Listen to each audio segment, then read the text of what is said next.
तो हेलो दोस्तों, कैसे आप सभी लोग। आशा करता हूँ आप सभी लोग बढ़िया होंगे। तो आज हम बात करने वाले हैं नारुतो शिपुडेन की एक ऐसी फाइट के बारे में जिसने बहुत लोगों का माइंड ब्लो किया है। इस फाइट में ऐसे कैरेक्टर इन्वॉल्व हैं जो आप में से किसी न किसी के फेवरेट जरूर होंगे। इनमें से किसी कैरेक्टर ने नारुतो एनीमी में इमोशनल सीन्स को गॉड लेवल पर रिप्रेजेंट किया है, या फिर यूं कहें इनमें से किसी कैरेक्टर ने ब्रूटल फाइट्स को गॉड लेवल पे रिप्रेजेंट किया है। इस फाइट में लिटरली हर एक कैरेक्टर एक दूसरे को ओवर पावर करता है, या फिर यूं कहें कि एक से बढ़कर एक कैरेक्टर इसमें लड़ने वाले हैं। मैं ना ही जिराया सेंसे की बात कर रहा हूँ, मैं ना ही लेडी सुनाडे की बात कर रहा हूँ, या फिर किसी भी होकागे की। मैं लिटरली ऐसे कैरेक्टर की बात कर रहा हूँ जो इस एनिमे में स्टार्टिंग से हैं, या फिर कुछ ऐसे कैरेक्टर जो नए इंट्रोड्यूस हुए हैं लेकिन उनकी पावर इनसेन लेवल पे है। सो जी हाँ दोस्तों, मैं बात करने वाला हूँ कुछ ऐसी फाइट के बारे में। तो ज्यादातर लोग इस कैरेक्टर के बारे में जान चुके होंगे। अभी तक जिनको नहीं पता चला उनको मैं बता दूं कि ये फाइट होने वाली है किलर बी और Naruto versus Nabuto Uzumaki and Itachi Uchiha के बीच में। ये कोई नॉर्मल फाइट नहीं होने वाली है। इसमें एनिमेशन का लेवल बहुत ज्यादा अप है और साथ ही साथ ब्रूटल फाइट सीन्स इतने ज्यादा इंसेन है कि अगर आपने एक बार एक्सपीरियंस कर लिया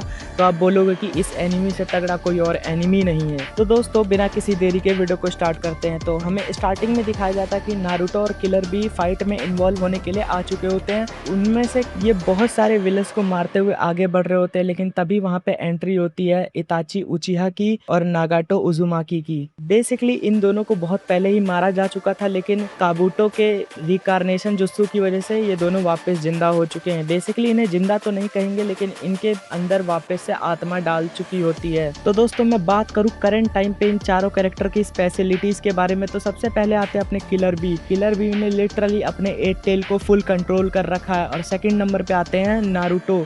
भाई नारुतो ने अभी तक 9 टेल को फुल्ली कंट्रोल तो नहीं किया है, लेकिन उसकी मोस्ट ऑफ द पावर इसके पास है। ये जैसे ही उस पावर को एक्टिवेट करता है इसकी पूरी बॉडी येलोइश फ्लेम से भर जाती है। अपने थर्ड कैरेक्टर की बात करें तो इताची उचिहा, इसके पास मांगेक्यू सारिगान है। भाई साहब ये सारिगान एक ऐसा सारिगान है जिसकी वजह से ये बंदा लिटरली अपने पीछे घोस्ट बुला लेता है। भाई उस घोस्ट का नाम मेरे को नहीं याद, लेकिन वो इतना बड़ा होता है कि लिटरली वो किसी को भी मार सकता है। और इसकी उस घोस्ट की तलवार में एक ऐसा जुत्सु होता है जिसकी वजह से किसी को भी वो अपने अंदर खींच सकता है, चाहे वो कोई कर्स हो या फिर कोई इंसान। और फोर्थ कैरेक्टर है अपना नागाटो। भाई इसकी जितनी बात करी जाए या फिर इसके पावर की जितनी मैं बात करूं वो कम पड़ेगी इसके लिए, क्योंकि इसके पास एक सिंगल अटैक ऐसा है जिसने लिटरली एक टाइम पे नारुतो और किलर बी दोनों को पकड़ लिया था। उस अटैक का नाम इस एनिमे में अभी तक रिवील नहीं हुआ। इसने अपने एक हाथ से किलर बी को पकड़ा हुआ था और दूसरे हाथ से नारुतो का पूरा चक्र एब्जॉर्ब कर रहा था। कि सेकंड पावर की बात करें तो ऑलमाइटी पुश।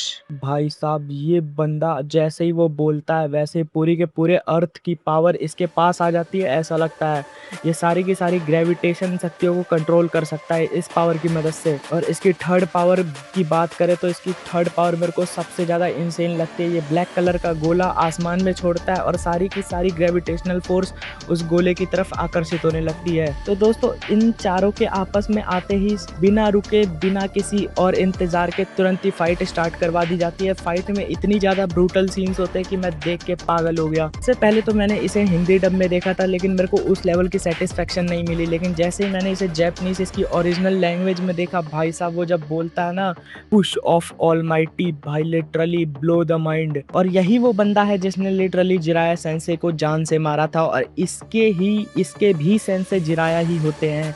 इसने किसी और से ट्रेनिंग नहीं ली, इसने भी नारुतो की तरह जिराया सेंसे से ही ट्रेनिंग ली होती है। और इसी फाइट के अंदर हमें इताची की रियलिटी भी पता लगती है कि इताची कितना अच्छा बंदा था। उसने लिटरली अपने आप को अपने क्लैन के लिए सेक्रीफाइस कर दिया था और यही उसका मेन मकसद भी था। और वहीं पे हम बात करें सास्के की, तो सास्के इताची का बदला लेने के लिए लीफ विलेज को खत्म करना चाहता है। ये बात नारुतो जब इताची को बताता है तो इताची को बहुत ज़्यादा दुख होता है और वो नारुतो के ऊपर विश्वास करता है कि नारुतो उसके भाई को बचाएगा। दोस्तों एट दी एंड ये फाइट खत्म होने के बाद हमें पता चलता है कि नारुतो ने नागाटो को लिटरली खत्म कर दिया है। नारुतो ने नहीं किया था, वहां पे इताची उचिहा ने किया था। उसने अपने घोस्ट को समन किया था जिसकी वजह से उसकी पावर से नागाटो को पूरा का पूरा एब्जॉर्ब कर लिया जाता है। इसकी वजह से नारुतो बोल रहा हूँ नागाटो खत्म हो पाता है। लेकिन इसके बीच में जो फाइट हुई थी भाई साहब वो इंसेन लेवल की फाइट थी। अगर आपने अभी तक वो फाइट नहीं देखी है तो प्लीज जाकर देखो। और रही बात इताची उचिहा को कौन खत्म करता है, तो इन दोनों में से कोई भी इताची उचिहा को खत्म नहीं कर पाता, या फिर यूं कहे खत्म नहीं करना चाहता। इताची उचिहा वहां से खुद चला जाता है।